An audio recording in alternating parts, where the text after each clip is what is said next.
Kagulat World. Hindi pa humuhupa ang usok ng kanyang makasaysayang pagkapanalo laban kay Venus Williams. Heto at muling niyayanig ni Alex Ella ang buong New Zealand. Sa pagpapatuloy ng ASB Classic 2026 sa Auckland, isang clash of titans ang nakatakdang maganap ngayong araw dahil haharapin ng ating Pinoy Pride ang dating world norm. 17 at Olympic silver medalist na si Donna Vekic ng Croatia. Ito na ang pinakihintay na first match ni Alex sa singles draw. At hindi lang ang Pilipinas, kundi ang buong tennis world ang nakakatutok kung kaya bang dugtungan ng ating 20 anyos na pambato ang kanyang giant slaying streak sa world stage. Ang laban ay nakatakda ngayong 2 p.m. Philippine time. Bagamat maaari pa itong magbago depende sa itatagal ng mga naunang laro sa court. Pero isa lang ang sigurado, dehado man sa papel laban sa isang Olympic medalist, baon ni Alex ang momentum ng kanyang viral victory sa doubles, kung saan pinaluhod niya ang alamat na si Venus Williams.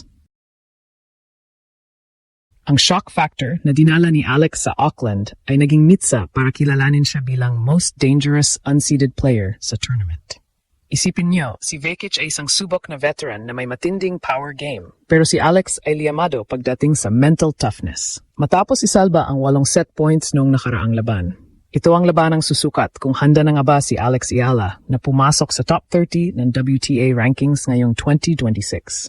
Ramdam ang kaba at excitement sa bawat sulok ng Auckland dahil alam ng lahat na kapag Pinoy ang nasa court, laging may surprise twist. Ang viral caption na unbelievable mula sa WTA ay tila naging babala para kay Vekic, na ang batang Pinay na nasa harap niya ay hindi atras kahit gaano pa kakinang ang medalya sa league ng kalaban. Mula sa social media hanggang sa mga kalsada ng Manila, iisa lang ang panalangin, ang masaksihan ang muling pagbagsak ng isang higante sa kamay ng ating tennis queen. Handa na ba kayong sumigaw ng Laban Pilipinas habang pinapatunayan ni Alex na ang dugong Pinoy ay hindi sumusuko sa anumang hamon? Ito na ang sandali na posibleng magpabago sa kasaysayan ng Philippine tennis habang buhay. Sa loob ng stadium sa Auckland, ramdam ang kakaibang kuryente dahil hindi lang basta singles match ang nakataktang maganap ngayong hapon. Ito ay isang pagsubok sa pagitan ng rising star ng Asia at ng Iron Lady ng Croatia. Si Donna Vekic ay hindi biro. Siya ay isang manlalaro na dumaan na sa lahat ng matitinding giyera sa tennis. Bukod sa pagiging dating world number 17, bitbit niya ang karangalan ng pagiging isang Olympic silver medalist mula sa Paris. Kilala si Vekic sa kanyang matitinding baseline strokes at agresibong estilo na madalas magpabigay sa kanyang mga kalaban. Sa papel, ang kanyang karanasan sa Grand Slams at malalaking finals ay sapat na para sabihing siya ang liyamado sa labanang ito. Ngunit, iba na ang aura ni Alex Ella ngayong 2026. Ang batang tiningnan dati na underdog ay isa na ngayong seryosong banta sa sinumang humaharap sa kanya. Ang momentum ni Alex ay nasa rurok matapos niyang paitimin ang mata ng dating world number 1 na si Venus Williams sa doubles draw. Isang unbelievable na katatagan ng baon ni Alex. Ang kakayahan niyang isalba ang 8 set points ay isang senyales na ang kanyang mentalidad ay hindi na pang junior level, kundi pang elite na. Sa pagtuntong niya sa court ngayong 2 p.m., hindi lang ang kanyang racket ang bit-bit niya, kundi ang kumpiyansa na kaya niyang pabagsakin ang sinumang may medalya sa league. Kung titingnan natin ang tactical na anggulo, ang labang ito ay magiging isang power versus precision matchup. Si Vekic ay gagamit ng kanyang malalakas na serve at forehand para itulak si Alex sa labas ng court. Gayunpaman, ang footwork ni Alex na pinatibay sa Rafa Nadal Academy ang magiging susi niya para madepensahan ang mga atake ng Croatian star. Ang kakayahan ni Alex na mag-adjust sa gitna ng rally at ang kanyang pinagbuting backhand down the line ay inaasahang magpapahirap kay Vekic. Hindi lang ito laro ng lakas. Ito ay laro ng kung sino ang unang kukurap sa ilalimit ng Auckland Sun.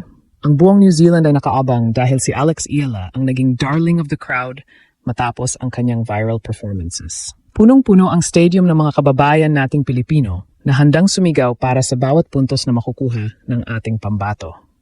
Ang bawat hataw ni Alex ay tila isang statement na ang Grand Slam WTA goals natin ngayong taon ay hindi na lamang pangarap. Ito ay isang realidad na unti-unti nating inaabot. Ito ang sandaling susukat kung ang gutom ng kabataan ay kayang talunin ang ningning ng isang Olympic medal. Sa bawat segundo na lumilipas patungo sa 2 p.m., mas lalong tumitindi ang pananabik. Kagulat pa muli ang Pinoy Pride. Sa larangan ng world-class tennis, ang statistika ang nagsasabi ng katotohanan na hindi nakikita ng mata.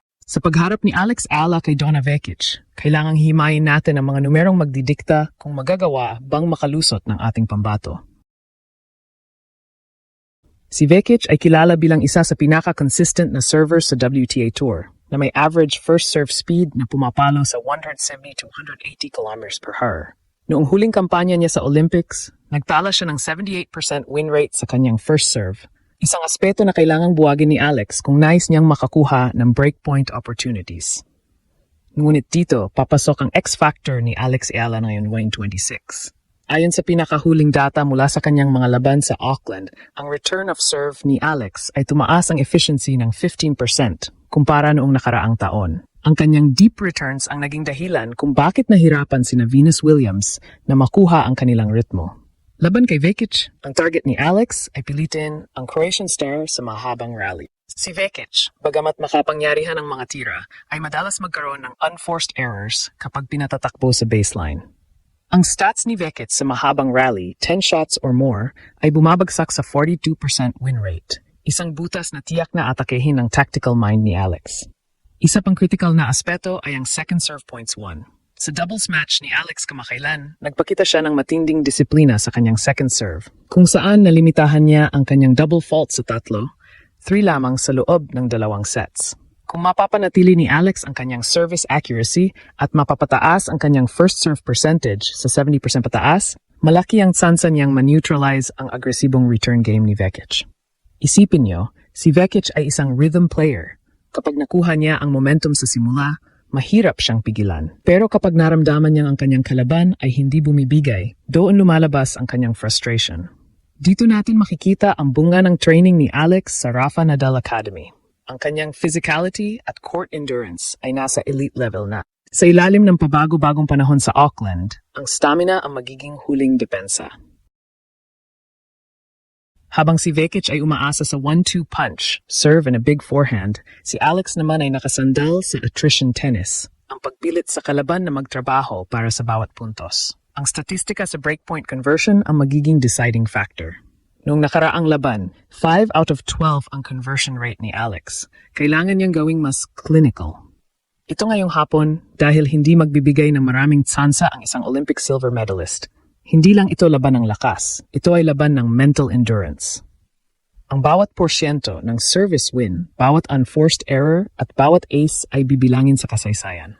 Ang buong bansa ay nakatutok sa livestream dahil alam natin na sa puntong ito, si Alex Ayala ay hindi na lang basta lumalaban.